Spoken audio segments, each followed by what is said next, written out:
రాత్రి అందరూ పడుకునే సమయం. అప్పటికే ఆ చుట్టుపక్కలందరూ కూడా పడుకొని ఉన్నారు. కానీ ఒక పెద్ద మేడలో నివసించే ఒక ధనవంతుడు మాత్రము అంతకుముందు తినలేదు, ఆయనకు నిద్ర వస్తలేదు. కిటికీల నుంచి చూస్తే పక్కన ఒక చెట్టు కింద బిచ్చగాడు ఎక్కడి నుంచో తీసుకొచ్చుకున్న, అంటే అడుక్కొచ్చుకున్న మటన్, చికెన్, బగారా రైస్, ఇంకా ఇట్లా మంచి మంచి పదార్థాలతోని తింటున్నాడు, హాయిగా పాటలు పాడుకుంటూ. ఆ ధనవంతుడు అనుకున్నాడు, ఆ బిచ్చగాని బతుకున్నాయి నాకంటే, ఎంత మంచిగా వాడు తింటున్నాడు, ఎంత ప్రశాంతంగా ఉన్నాడు, ఎంత సంతోషంగా ఉన్నాడు, గట్లున్నా బాగుంటుండే అని చిరాకుతోని ఆందోళనతోని మనసులో అనుకుంటున్నాడు.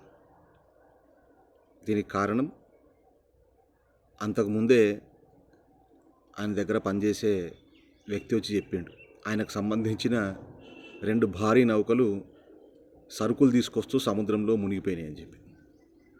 నిజానికి ఆయనకు 1000 కోట్ల ఆస్తి ఉంది. ఈ మునిగిపోయిన నౌకలు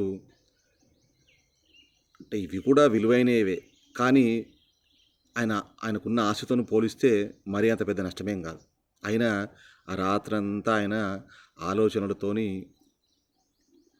పడుకోలేదు, అంతకుముందు తినలేదు.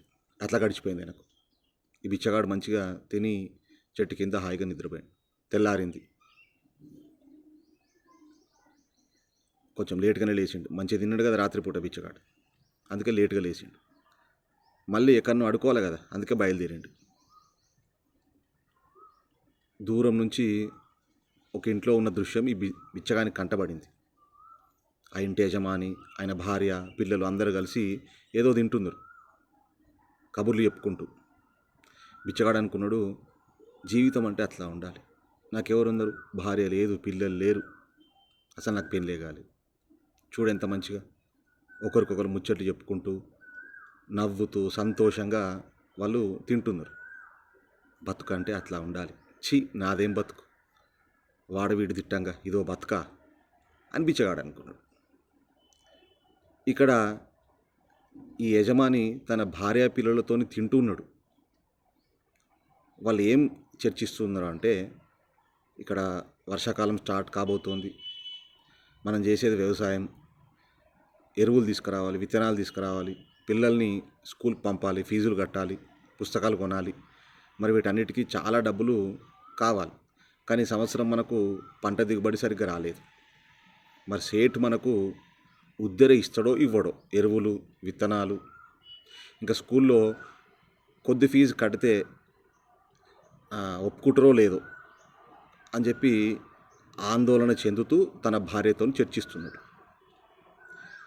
సరే, ఎట్లయితే అట్లా అవుతుంది. కొద్దిసేపు అయినాక మనకు సరుకులు ఇచ్చే, అంటే ఈ ఎరువులు విత్తనాలు ఇచ్చే సేట్ దగ్గరికి పోయి మాట్లాడతా అనుకొని తినడం అయిపోయిన తర్వాత కొద్దిసేపు విశ్రాంతి తీసుకొని అటు సేట్ దగ్గరికి వెళ్ళాడు. ఆ సేట్ దగ్గరికి వెళ్తే అప్పటికి ఈయన లాంటి రైతులు చాలామంది అక్కడ ఉన్నారు. ఇంకా పెద్ద పెద్ద వాళ్ళు కూడా ఆయనను కలవడానికి వచ్చారు. సేట్ ఇల్లు చాలా పెద్దగా ఉంది. అక్కడ కార్లు, ఇంకా వేరే వాహనాలు, అవన్నీ కూడా బారులు తీరి ఉన్నాయి అక్కడ. ఆయన వ్యాపారమే కోట్లల్లో ఉంటుంది. ఈ రైతు అనుకున్నాడు, జీవితం అంటే ఆ సేట్ లెక్క ఉండాలి. నాదేంది బతుకు, ఎప్పుడు పంటలు పండుతాయో తెలియదు, ఎప్పుడు డబ్బులు వస్తాయో తెలియదు, వచ్చినవి క్షణాల్లోనే అయిపోతాయి. పుడితే గిడితే ఇట్లాంటి సేట్ లెక్క పుట్టాలి, ఇట్లాంటి సేట్ లెక్క జీవితం ఉండాలి అని అనుకున్నాడు. అందరూ ఎదురు చూసిన తర్వాత సేట్ వచ్చిండు, ఇచ్చే వాళ్ళకి డబ్బులు ఇచ్చిండు, ఇంకా కట్టే వాళ్ళ దగ్గర డబ్బులు తీసుకున్నాడు. ఆయన లావాదేవీలన్నీ నిర్వహించి ఈ రైతు ఆయన పదేదో ఆయన చేసుకొని వచ్చేసిండు సేట్ దగ్గర నుంచి. ఇక సేట్ ఆలోచిస్తున్నాడు ఇంటికి పోయిన తర్వాత. అంటే అది ఇప్పటిదాకా చూసిందంతా కూడా ఆయన ఆఫీసే, ఇంటికి పోయాడు. ఆయన రాత్రి ఆలోచిస్తున్నాడు, ఈ సంవత్సరం బిజినెస్ సరిగా నడవలేదు, మరి నేను కూడా సరుకులు తీసుకురావడానికి ఇంకా పెద్ద సేట్ దగ్గరికి వెళ్ళాలి. ఈసారి ఆయనకు ముందస్తుగా నాలాగా కట్టేవాళ్ళు చాలామంది ఉంటారు. డబ్బులు మనం అడ్వాన్స్ డబ్బులు కడితేనే మనకు సరుకులు ఇస్తాడు ఆయన. మరి నేను అడ్వాన్స్ సరిగ్గా కట్టలేను ఈ సంవత్సరం, దానికి ఒప్పుకుంటో లేదో, సరుకులు ఇస్తాడో లేదో, నా బిజినెస్ ఎట్లా నడుస్తుందో ఏమో అని ఆయన పరేషాన్ అవుతున్నాడు. ఉంటే గింటే జీవితము పెద్ద సేట్ లాగా ఉండాలి. ఆయనకి నాలాంటి చిన్న సేట్లను వందల మందిని ఆయన ఒక్కసారిగా కొనేయగలుగుతాడు. అంత ఆస్తుంది ఆయనకు. ఆయన ఏదనుకుంటే అది సాధించగలుగుతాడు. నేనేంది, పరిస్థితులు మంచిగుంటే సేట్ను, లేకపోతే దివాలా తీయడమే అని ఆలోచించుకుంటూ తర్వాత నెక్స్ట్ డే ఆ పెద్ద సేట్ దగ్గరికి వెళ్ళాడు. ఆ పెద్ద సేట్ దగ్గర అంటే ఆయన ఆఫీస్లో ఈయన లాంటి చిన్న సేట్లు చాలామంది ఉన్నారు. ఖరీదైన కార్లలో వచ్చారు అందరూ.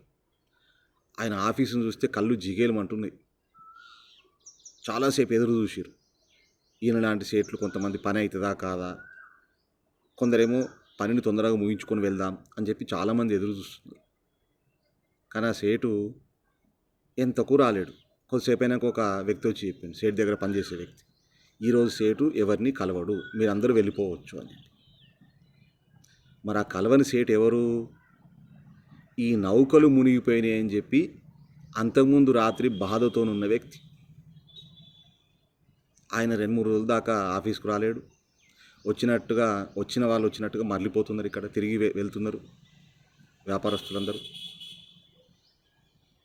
ఇక అంటే ఇక్కడ బిచ్చగాడు మొదలుకొని పెద్ద సేటు వరకు ప్రతి ఒక్కరికి ఒక కష్టం ఉంది, సమస్యలు వస్తున్నాయి.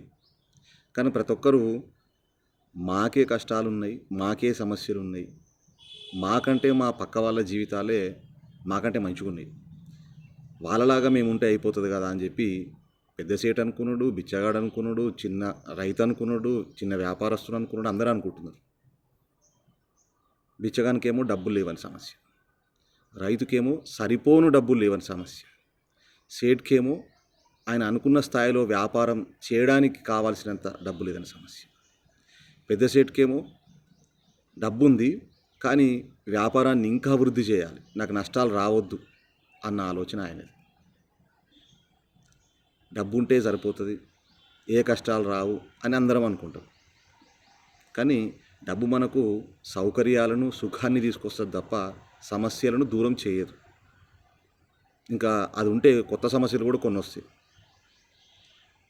సమస్యలకు పరిష్కారము మన ఆలోచనల్లో ఉండే స్పష్టత, మనం ఆలోచించే విధానం. ఆలోచించే విధానంతోనే సమస్యలు పరిష్కారం అయితే తప్ప చాలా వరకు డబ్బుతోను కావు. అట్లా అనుకుంటే డబ్బు ఒక్కటి సంపాదిస్తే ఏ సమస్య ఉండొద్దు కదా. కానీ అట్లున్నప్పటికీ కొత్త సమస్యలతో పాటుగా ఇంకా కొన్ని సమస్యలు మిగిలే ఉంటాయి.